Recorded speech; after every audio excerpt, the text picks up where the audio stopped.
अभी हम work done in isothermal process को देखने जा रहे हैं। आइसोथर्मल प्रोसेस वो प्रोसेस होता है जिसमें through out the process temperature constant रहता है।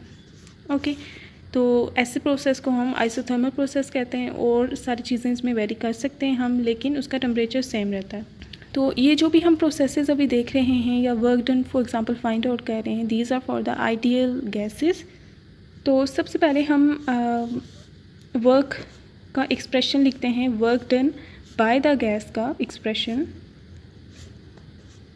जनरल जो एक्सप्रेशन है वो यहाँ पे जो भी हम टेम्परेचर की बात कर रहे हैं, प्रेशर की बात कर रहे हैं, वॉल्यूम की बात कर रहे हैं, तो वो गैस से एसोसिएटेड कर रहे हैं जो कि गैस की हैं। तो यहाँ पे वर्क डन भी अगर हम बात कर रहे हैं ना, तो that will be done by the gas. ठीक है, तो प्रेशर वॉल्यूम वर्क जो है हमें पता है कि उसका एक्सप्रेशन ये है। ठीक है, लेट्स से एक आइसोथर्मल प्रोसेस होता है और आइसोथर्मल प्रोसेस में जो प्रेशर और वॉल्यूम है वो आइसोथर्मली चेंज होता है फ्रॉम पी आई, ये इस पर ये वाई एक्सिस के अलॉन्ग प्रेशर है, एक्स एक्सिस के अलॉन्ग हम वॉल्यूम लेंगे। तो इस पॉइंट ये इनिशियल पॉइंट है, ठीक है, सिस्टम का, और यहाँ पे इसके इनिशियल प्रेशर और इसी के करस्पॉन्डिंग यहाँ पे इनिशियल वॉल्यूम हो जाएगा। और फाइनल स्टेट में एक डिफ़ाइन कर देती हूँ जिसमें इसका जो प्रेशर है, ये सारी डॉटेड लाइंस हैं जो कि शो कर रही हैं कि इनकी इनिशियल और फाइनल क्या स्टेट्स हैं।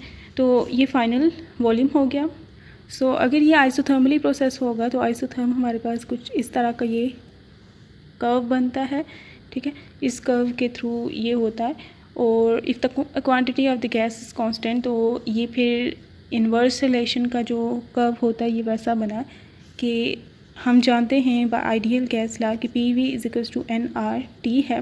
टेम्परेचर कांस्टेंट है और अमाउंट ऑफ गैस अगर आपने सेम रखी है तो P V is equals to constant आपके पास इक्वेशन बन जाती है। ये ऐसा ही है जैसे X Y is equals to constant और Y is equals to constant divided by X. तो ये 1/x का ग्राफ है। तो जैसे 1/x का ग्राफ होता है ना, वैसा ही ये ग्राफ है, और ये इस तरह से है। और हमने इसकी इनिशियल फाइनल स्टेट्स को डिफाइन कर दिया है। अब हमारे लिए इजी हो जाएगा इसका वर्क डन फाइंड आउट करना। And again this is for the ideal gas. तो हम आइडियल गैस का यहाँ पे यूज़ करेंगे क्योंकि यहाँ पे प्रेशर इंटीग्रल के अंदर है। ठीक है, यहाँ पे मैं अगर इसे दोबारा लिखूँ तो this is minus P D V, और जो वॉल्यूम है that is changing from V I to V F. तो ये limit of integration V I से वी एफ तक होंगी। अब यहाँ पे pressure throughout the process अगर देखें तो वो कांस्टेंट नहीं है, that is varying.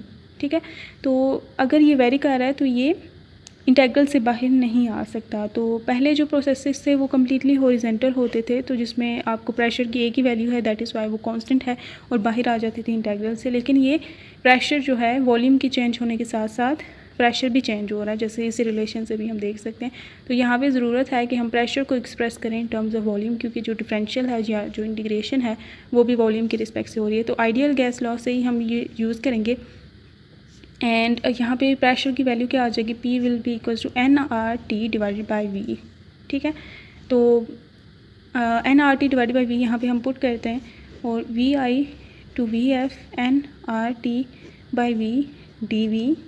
Okay, N R T क्योंकि ये कांस्टेंट है बाहर आ जाएगा, और ये हमारे पास integration V I to V F, यहाँ पे नेगेटिव साइन भी है, और यहाँ 1/v डी वी। तो 1/v डी वी नीचे वाली टर्म का डेरिवेटिव अगर ऊपर बन रहा हो तो नेचुरल लॉग ऑफ नीचे वाली टर्म आ जाती है।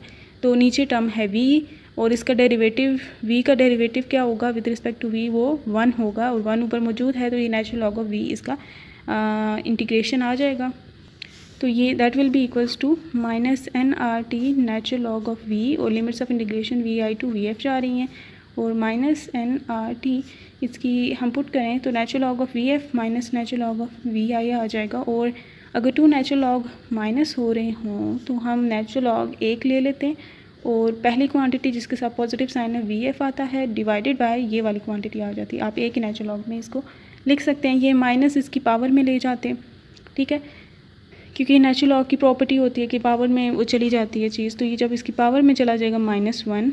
ठीक है, नेचुरल लॉग ऑफ समथिंग जो है ना, नेचुरल लॉग ऑफ एक्स है और इसके साथ माइनस साइन है, तो माइनस इस एक्स की पावर में चला जाता है। तो जैसे यहाँ पे नेचुरल लॉग ऑफ यहाँ पे एक्स की जगह ये पूरी क्वांटिटी है, तो ये माइनस साइन इस पे चला जाएगा और ये फिर इन्वर्ट हो जाएगा। ये वाली नीचे आ जाएगी, ये वाली ऊपर आ जाएगी एज अ रिज़ल्ट। तो ये हमारे पास आ जाएगा nRT नेचुरल लॉग ऑफ, ये VF/VI है ना, तो इन्वर्स है इनका, तो इन्वर्स लेंगे तो VI डिवाइड बाई VF आ जाएगा। That is the work done by the gas in isothermal process. तो आप इस तरह से भी इसको लिख सकते हैं या नेगेटिव साइन के साथ भी लिख सकते हैं, both of them are equally valid. और इस तरह से हमें पता चल चुका है कि आइसोथर्मल प्रोसेस में वर्क डन की क्या एक्सप्रेशन होगी। और आइसोथर्मल प्रोसेस में जो आइडियल गैस लॉ है वो बॉयल्स लॉ में रिड्यूस हो जाता है। Boyle's law is the law where the gas and the temperature the amount of gas and the temperature of the gas remains constant such that the pressure and volume are inversely related and their product is constant quantity। तो यहाँ पे ये हमने isotherm बनाया है इस curve को, जो कि पीवी ग्राफ में हम आइसोथर्मल प्रोसेस के लिए ड्रॉ करते हैं, उसे हम आइसोथर्म कहते हैं। और उसमें हमने वर्क डन को देख लिया है, उसकी जनरल एक्सप्रेशन क्या है। So this is the work done by the gas in isothermal process. Now the next video will be for the adiabatic process, उसके लिए वर्क डन हम कैलकुलेट करेंगे।